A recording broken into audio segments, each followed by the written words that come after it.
Caleb, go ahead and talk into the Wi-Fi. Oh, you want me to? Oh, test, test, test. 1 2 1 2 1 2 1 2. Test. You didn't turn down the game. 2 1 2 1 2 and talk. 1 2 1 2 1 2 Are we going red? 1 2. Yes, 1 2 1 2. Entirely red. Yep. 1 2 1 2 1 2 1 2 1 2 1 2 1 2 1 2 1 2 1 2 1 2 1 2 1 1 1 1 1 2 1 2 1 2 1 2 1 2 1 2 1 2 1 2 1 2 1 2. That's better. 1 2 1 2 1 2 1 1 1 1 1 1. So you'll just need to monitor the main set. You switch back over to aux 2 over there.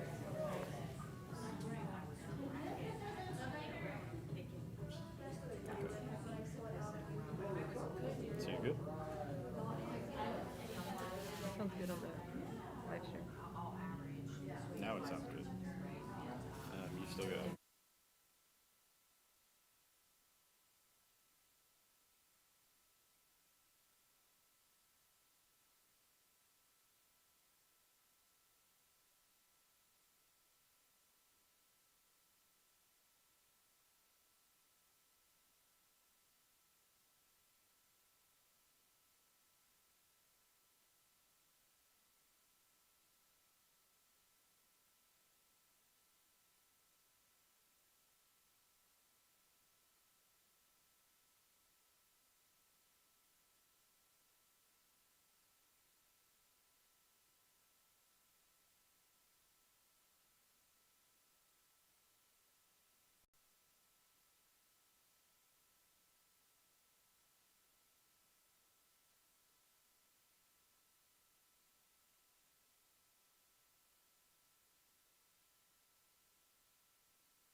you hear me okay? Can they hear me on the camera okay? This would be for the stream, so they can hear me. Okay, so they can hear me. All right. They're just okay. Okay, they can hear me now? Okay, there we go. But this tuition and fee hearing is something we have every year, even if we don't have an actual fee increase proposed. In terms of new items or new fees, we want to make sure that we give information so students understand how tuition and fees work and share information. So first and foremost, our goal is to keep the cost of a degree affordable and try to keep it as low as possible. We invest a great deal of money in this university in scholarships, and a large part of my job is raising money to have more dollars to help students in terms of scholarships. So that is important for us. You can see here, this is how we are funded, and less than half of our money does come from tuition and fees in our budget. So we do get state appropriations, which help us. We get contracts and grants. We get what are called higher education funds, which take care of things like buildings. We can buy computers with that. We do deferred maintenance, like you may see new roofs going up around campus or things of that sort. Those are paid for with higher education funds. We do get student financial aid assistance that we provide to students. And last year, because of the COVID dollars, we spent over $130 million in student aid. So really trying to get a lot of dollars out there for our students. We have gifts, of course, which are donors and folks in the community that give to support our students. And then we also have some service fees and sales income. So just so you know that when we do have things like merchandising sales or whatever on campus, those dollars roll back into our budget and are reinvested for our students. So now when it comes to tuition, we have two plans, and I'll go over each of those plans just so that you are aware of the different types of plans we have. The first plan is what's called the guaranteed plan, and this actually came out of the 83rd legislative session. During that session, the legislators thought it would be good if parents and families and students could better predict what the cost of their education would be. We agreed with that wholeheartedly, and so this is, I think, a really wonderful plan that we have in place. It's intended to help with planning. It also encourages timely completion of degree because, as you'll see in a moment, it's a 4-year plan. We are doing a lot of initiatives right now around Finish in 4, helping students complete their degree in 4 years.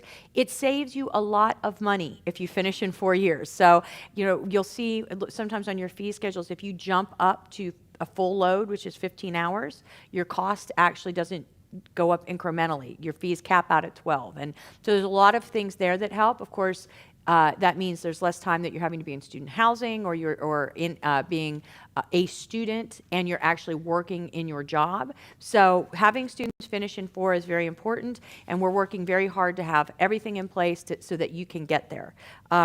Oh, it didn't move forward. I'm sorry. And the other thing that you should know is that the guaranteed tuition plan went into place in 2014. So students who are here now have all had the opportunity to participate in this plan. And really the numbers vary. We don't have the total numbers in for this year, but they usually vary somewhere between 97 to 99% of our undergraduate students are taking part in the guaranteed plan. And the way this guaranteed plan works is for 4 years, and that's fall, spring, summer, consecutive. So you can take, this plan also includes summer. So over that 4-year period, you will receive the exact same tuition. That it won't change. The cost will not go up, and if we added a fee, you would not receive that fee. So your tuition is guaranteed for that 4-year period. Now, the one thing it does is exclude are lab fees, field trip fees. If you wanted to do a study abroad, that may have some special fees attached to it because you're living in a foreign country or whatever. But for the most part, it is guaranteed. With the exclusion of those field trips and that sort of thing. And this is really, I think, very important for students, and we make sure that everyone knows about this and encourage folks to participate in this. When it comes to tuition and fee planning, all undergraduate resident students are guaranteed this plan, and they stay in it until it expires. The only difference in that would be if you exceed your plan by 30 hours. So if you get to 150 hours, there is what's called excess fee that is charged there for excess hours. The state does not they're not excited about students going over 150 hours. Neither are we, but they do not provide formula funding any longer at over 150 hours. What we want to see is you graduate, and if you want to keep going to school, get you into a graduate program, right? And so this is to encourage students to finish in a timely fashion.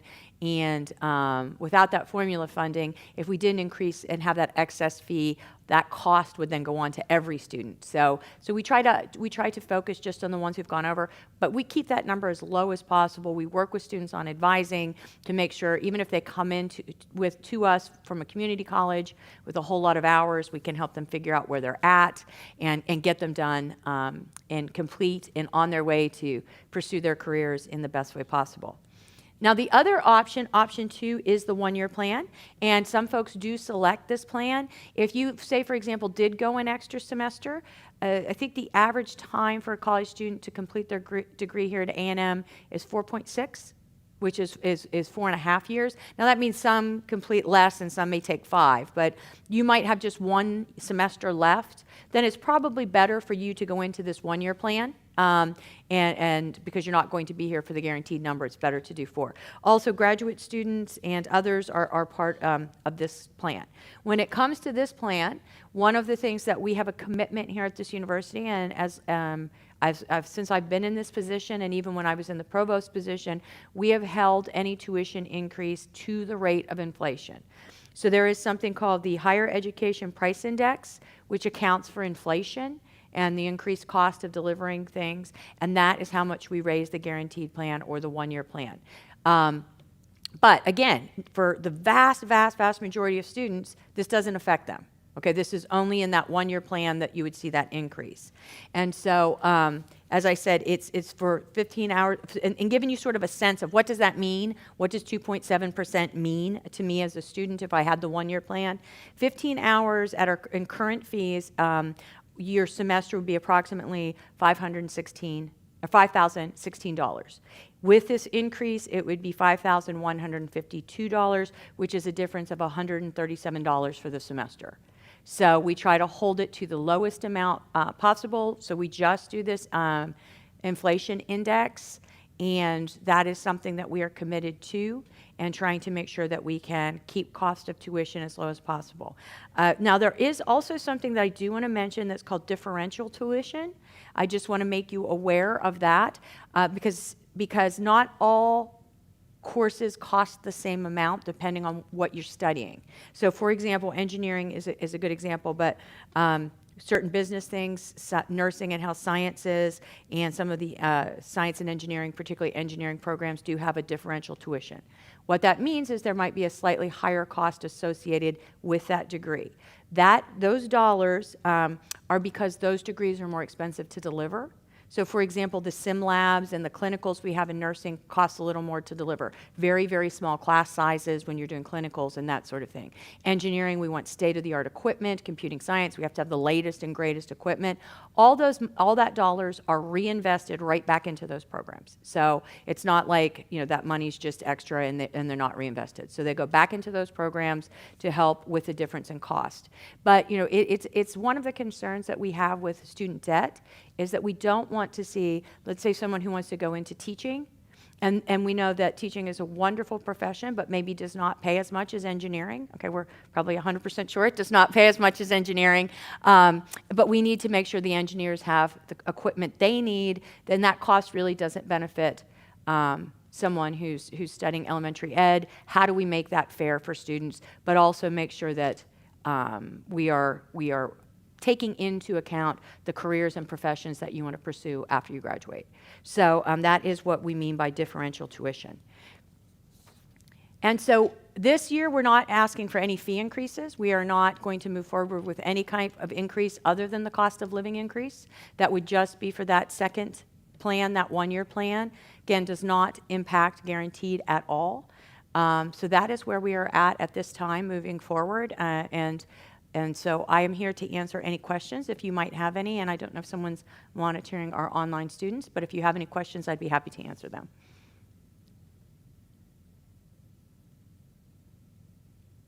Okay. Excellent. Well, thank you. I appreciate everyone for being here. And I will add one other thing. We did put in place last year a budget think tank to try to look at efficiencies and reduce the costs of everything on campus. And they did a phenomenal job. We have now made that group permanent, so we continue to look at how to keep costs low. We are also, as part of our strategic initiatives moving forward, we're working through some strategic planning, and service excellence is one of the things that we are focusing on, and that means reducing costs in every way that we can find to deliver services to students and the things we do in an efficient way, to cut red tape, to make sure we don't have to have staff to negotiate or work through red tape. We want to make it simple. We want to make it easy. We want to make sure we're giving excellent service in every place, because we know that also helps to reduce cost. And so that is something that we're focusing on as well. Okay. Well, thank you. And if there are no questions then, I wish everybody a wonderful day. Thank you.